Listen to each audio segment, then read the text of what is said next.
అందరికీ నమస్కారం.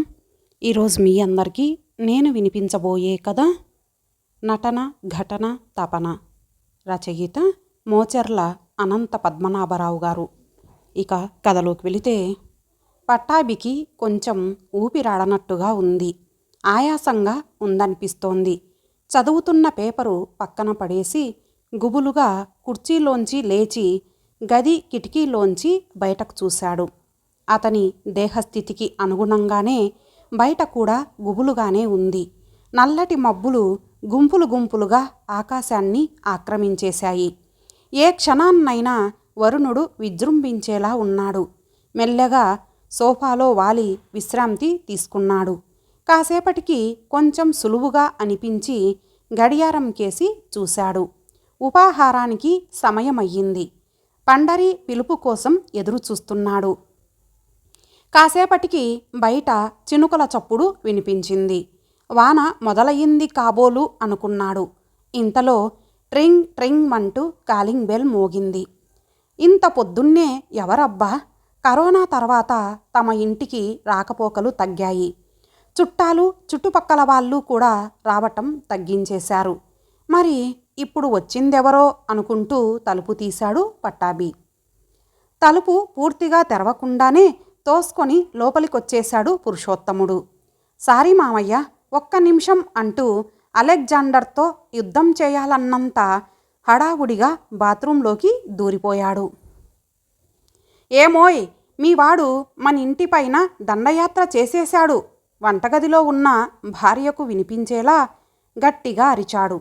వంటింట్లో ప్లేటుల్లో ఉప్మా పెడుతున్న పండరికి భర్త మాటలు అర్థం కాక, దండయాత్రలు పాదయాత్రలంటూ పాఠాలు చెప్పకుండా కాస్త అర్థమయ్యేలా చెప్పండి.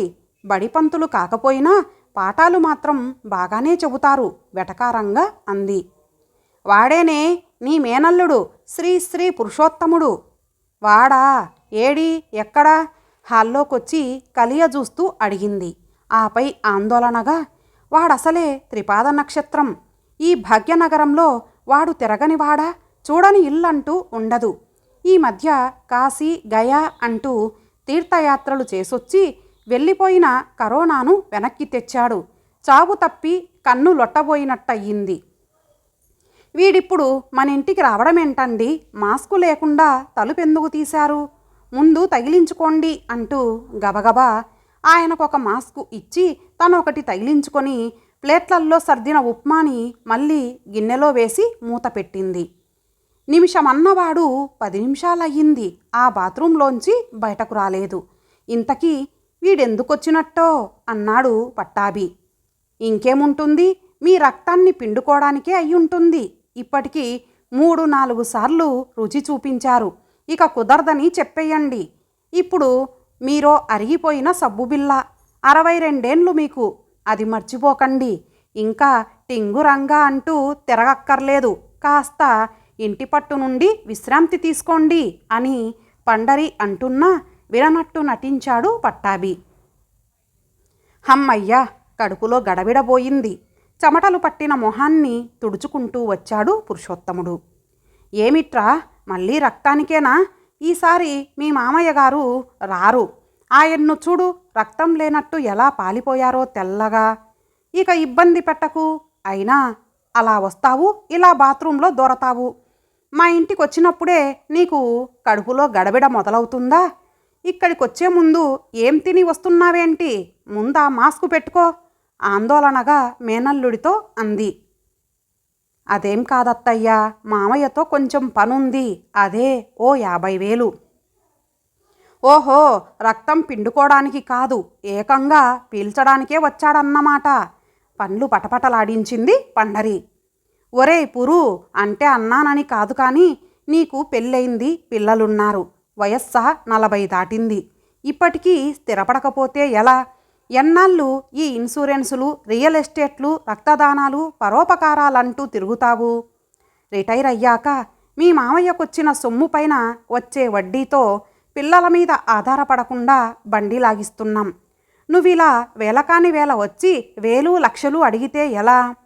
కరోనాలో కూడా నువ్వు ఇంటింటికి తిరిగావు. ఏం చేస్తాం, నీ వ్యవహారాలు అటువంటివి. తిరిగితే తిరిగావు కానీ నీకు ఆ మధ్య ఒంట్లో బాలేదు. అటువంటప్పుడు ఇక్కడికెందుకు రావడం? మేమా పెద్దవాళ్ళమైపోయాం. నీ నుంచి మాకేదైనా రోగమో రొష్టో అంటుకుంటే ఆదుకునేవారెవరు?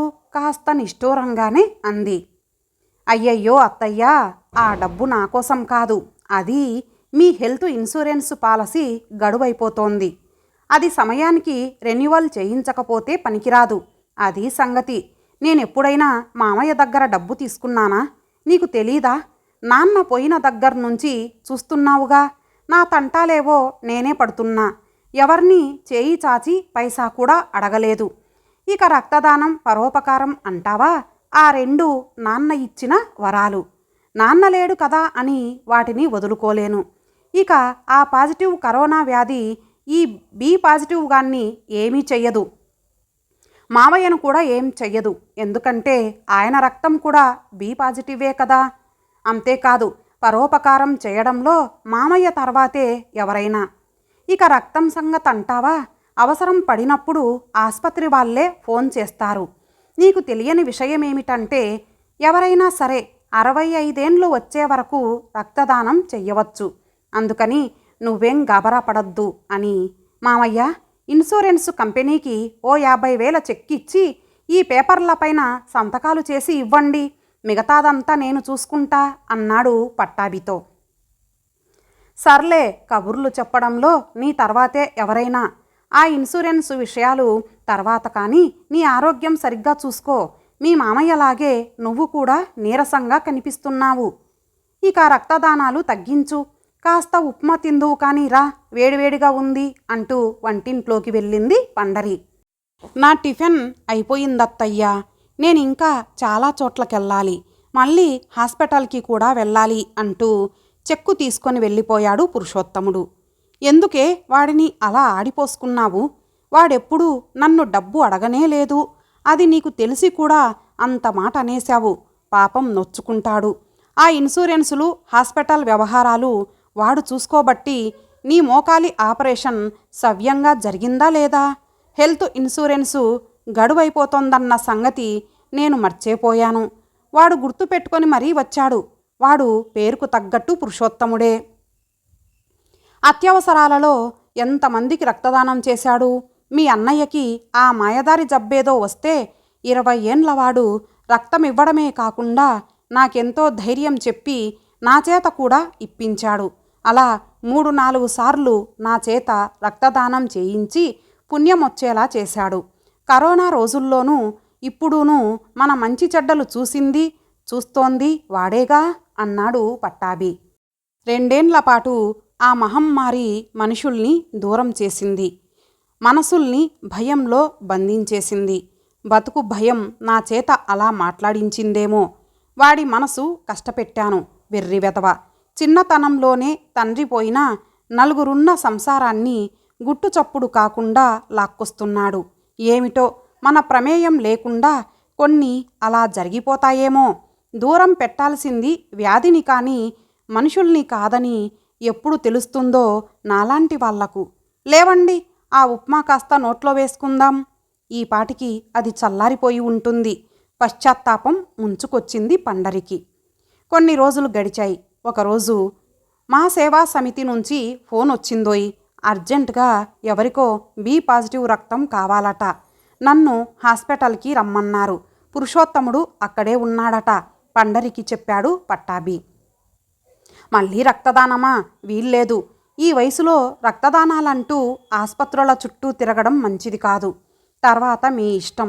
చొక్కా వేసుకొని బైక్ తాళం పట్టుకున్న భర్తని చూసి, నా మాట ఎప్పుడు విన్నారు కనుక హాయిగా ఆటోలోనో క్యాబ్లోనో వెళ్ళమంటే వెళ్ళరు. ఇంకా ఆ బైక్ మీదే వెళ్తానంటారు. మీరొచ్చే వరకు నా భయం నాది. వర్షం రావచ్చేమో, తడవకుండా చూసుకోండి అంది పండరి. నువ్వన్నది నిజమేననుకో, కానీ పురుషోత్తముడికి మాటిచ్చానే. వాడో కరుణామయుడు. ఎప్పుడూ పదుగురి శ్రేయస్సు కోరుతాడు. ఇక నా గురించైతే ఎంతో శ్రద్ధ తీసుకుంటాడు. నువ్వు అనవసరంగా లేనిపోనివి ఊహించుకోకు. ఆమెను అనునయించి ఆస్పత్రికి బయలుదేరాడు పట్టాభి. డాక్టర్తో మాట్లాడి బయటికొచ్చిన పురుషోత్తముడికి పట్టాభి ఎదురు చూస్తూ కనిపించాడు.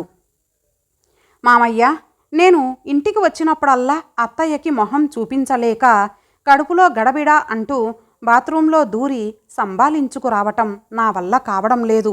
గొంతులో దుఃఖపు జీర అడ్డుపడింది పురుషోత్తముడికి. ఏం చేయమంటావురా? మీ అత్తయ్య అమాయకురాలురా, బొత్తిగా లోకజ్ఞానం లేనిది. ఎంతసేపు నా గురించి తపన తప్ప తన గురించి ఏమాత్రం తాపత్రయపడదు. చివరికి మా అబ్బాయిల గురించి కూడా ఆలోచించదు. వాళ్లను చూసుకోవడానికి వాళ్ళ పెళ్ళాలు ఉన్నారంటుంది. మొత్తం తన ప్రేమనంతా నాకే ఇస్తుందిరా. ముఖానికి ఇంత పసుపు రాసుకొని పెద్ద కుంకుమ బొట్టుతో ముత్తైదువ కళ ఉట్టిపడే మీ అత్తయ్యకు నా అనారోగ్యం గురించి నా అంతట నేను ఎలా చెప్పనురా? ఏ రోజైతే ఈ విషయం మీ అత్తయ్యకు తెలుస్తుందో ఆ రోజు నేను చచ్చిపోయినట్టేరా. పట్టాభి గొంతు గద్గదమైంది. కాసేపటికి తేరుకొని, ఒరే పురుషోత్తమా, నా కోసం ఎన్నో చేస్తున్నావు. నాకు మరో సహాయము చేస్తావా? అది నువ్వే చేయగలవురా. మీ అత్తయ్యకు ఎలాగో అలా చెప్పు. మామయ్య ఓ భయంకరమైన రోగంతో బాధపడుతున్నాడని, ఆయన రక్తంలో ఎర్ర కణాలు బలహీనమై రక్త ప్రవాహం సరిగా జరగదని, రాను రాను హిమోగ్లోబిన్ శాతం తగ్గిపోతుందని, శరీరానికి మెదడుకు కావలసిన ఆక్సిజన్ అందదని, ఆయనకు తరచుగా రక్తం ఎక్కించాల్సి వస్తుందని, ఆ విషయం నీ దగ్గర దాచి ఎవరికో రక్తదానం చెయ్యాలనే మిషతో మామయ్యను ఆస్పత్రికి తీసుకెళ్ళి రక్తం ఎక్కిస్తున్నానని, కొన్నాళ్లకు మామయ్య ఊపిరితిత్తులలో ఇన్ఫెక్షన్ వచ్చి పల్మనరీ హైపర్ టెన్షన్ వస్తుందని, అప్పుడు పరిస్థితి విషమించి ప్రాణం మీదకొస్తుందని చెప్పి పుణ్యం కట్టుకోరా. నీళ్లు చిప్పిల్లిన కళ్ళతో అంటున్న పట్టాభిని చూసి మ్రాన్పడిపోయాడు పురుషోత్తముడు. తడి కళ్ళను తుడుచుకుంటూ పట్టాభి, ఒరేయ్ పురుషోత్తమా, నీకు నాకు ఆ దేవుడు ఒకే రకం రక్తాన్ని, ఒకే దృక్పథాన్ని ఎందుకిచ్చాడంటావు? బహుశా మన మధ్య గత జన్మ బంధమేదో ఉండి ఉంటుంది. అది ఈ జన్మతో తీరిపోతుందేమోరా. ఒకవేళ నాకేదైనా అయితే మీ అత్తయ్యను నువ్వే చూడాలిరా. అంతేకాదు, మన అనాథ సేవా సమితిలోని పిల్లల కోసం 10 లక్షలు బ్యాంకులో డిపాజిట్ చేశాను. దానికి ట్రస్టీగా కూడా నిన్నే పెట్టాను. ఈ విషయం మీ అత్తయ్యకు తెలీదు. నా తదనంతరం కూడా ఆ పిల్లలకు ఎటువంటి లోటు రాకుండా నువ్వే చూడాలి నీరసంగా అన్నాడు. మామయ్య, ముందు డాక్టర్ని కలిసి ఆయన ఏం చెబుతాడో విన్న తర్వాత రక్తం ఎక్కించుకోవాలి. కనుక ఇలా మనసును బాధపెట్టే మాటలొద్దు. కొంచెం నీరసంగా కూడా ఉన్నావు. నీ ఆరోగ్యం కన్నా ఈ అక్కర్లేని అప్పగింతలు ఇప్పుడు అవసరమా? ఒరేయ్, నాకిప్పుడేమయ్యిందో ఆ తర్వాత ఏమవుతుందో నీకు తెలియదా? ఏదో కొంతమంది అభాగ్యులకు సేవ చేసే అవకాశం నాకిచ్చాడు ఆ దేవుడు. తామరాకు మీద నీటిబొట్టు లాంటిది జీవితం. సుఖాన్ని దుఃఖాన్ని ఒకేలా స్వీకరించే స్థితికి చేరాలని నా తాపత్రయం. నేను చేసే కర్మలు మాత్రమే నా విధి రూపంలో అనుభవంలోకి వస్తాయి. అనారోగ్యం నా దృక్పథాన్ని మార్చలేదు. నా రక్తమే కాదు, నా దృక్పథం కూడా పాజిటివే. నేనెప్పుడూ బి పాజిటివే. నాకు ఎక్కించే రక్తం కూడా బి పాజిటివే. అది నాకిప్పుడు చాలా అవసరం కదూ, లేని ఉత్సాహాన్ని ప్రదర్శిస్తూ అన్నాడు పట్టాభి. పట్టాభిని డాక్టర్కు చూపించి రక్తం ఎక్కించడానికి ఏర్పాటు చేసి బయట కూర్చున్న పురుషోత్తం మనస్సు ఆలోచనల్లో మునిగింది. మామయ్య, నీకు రావాల్సిన జబ్బా ఇది. ఆ దేవుడు నీకు అత్తయ్యకు అన్యాయం చేశాడు. నీ అనారోగ్యం అత్తయ్యకు తెలీదనుకుంటున్నావు. నా దృష్టిలో నువ్వే అమాయకుడివి, అత్తయ్య కాదు. అనాథ సేవా సమితి కార్యక్రమాల వంకతో నిన్ను వైద్య పరీక్షలకు తీసుకెళ్ళినప్పుడే అత్తయ్య నన్ను నిలదీసి అంతా తెలుసుకుంది. నీకు రక్తం ఎక్కించడానికి తీసుకొచ్చినప్పుడల్లా అత్తయ్య నీ వెన్నంటే వస్తుందని నీకు తెలీదు మామయ్య. ఒకరికి తెలిసినది మరొకరికి తెలియదని మీరిద్దరూ మభ్యపెట్టుకొని ప్రవర్తిస్తుంటే మధ్యలో నేను నలిగిపోతున్నాను. కళ్ళు మూసుకొని మనసు ఘోషను వింటున్న పురుషోత్తముడి ఎదుట ఎవరో నిల్చున్నట్టు తోచి కళ్ళు విప్పాడు. ఎదురుగా అత్తయ్య. పురుషోత్తమ, దూరం నుంచి నువ్వు మీ మామయ్య మాట్లాడుకున్నది వినిపించకపోయినా కనిపించిందిరా. ఆ హావభావాలలో ఆయన ఔచిత్యము, ఔదార్యము నాకు కనిపించాయిరా. మా పెళ్ళైన దగ్గర నుంచి చూస్తున్నారా ఆ మంచి మనసుని. నేను వీసమంతెత్తు బాధపడినా ఆయన భరించలేరు. నాకు ఏ కష్టమూ కలగకూడదనే తాపత్రయంతో తన అనారోగ్యాన్ని కూడా నా దగ్గర దాచేశారు. అది మాత్రం నన్ను చాలా బాధ పెడుతోందిరా.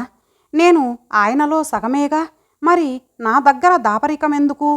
ఆయన అనారోగ్యంతో బాధపడొచ్చు, కానీ నేను మాత్రం ఏమీ తెలియని దానిలా నటిస్తూ నాలో నేను బాధపడాలా?